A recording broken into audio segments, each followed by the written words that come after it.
Hello বন্ধুরা, আজকে কথা বলবো কিভাবে কথা শুরু করার সময় বা কারো মন জয় করতে গেলে কি করতে হবে। তার প্রথম অস্ত্র, তার মানে প্রথম টেকনিক হচ্ছে হাসি। এই হাসি একটা শক্তিশালী অস্ত্র, যেটা দিয়ে আপনি খুব সহজেই কারো মন জয় করে নিতে পারবেন। কিন্তু এই হাসিটা আপনি কথা শুরু করার সাথেই দিলে হবে না, বা আপনি কথা শুরু করার সময়ে একটা হো হো করে হাসি দিলেন, এরকম না বিষয়টা।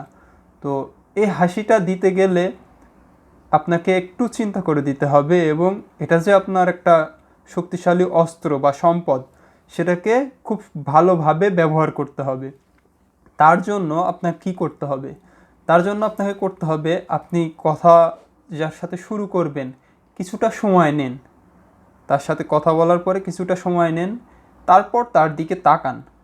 কিছুক্ষণ তাকানোর পরে আরেকটু সময় নিয়ে এখন একটা বড় বা একটা উষ্ণ একটা হাসি দেন, যে হাসিটাকে মনে হবে যে বিশ্বাসযোগ্য, যেটাকে কখনোই মনে হবে না যে আপনি তার মন ভোলানোর জন্য একটা মিথ্যা হাসি দিচ্ছেন। এর সময় নিয়ে হাসিটা দিলে সেটা মনে হবে যে না, হ্যাঁ, আপনি তার সাথে কথা বলে মজা পাচ্ছেন, সো সেজন্য আপনি হাসিটা দিয়েছেন।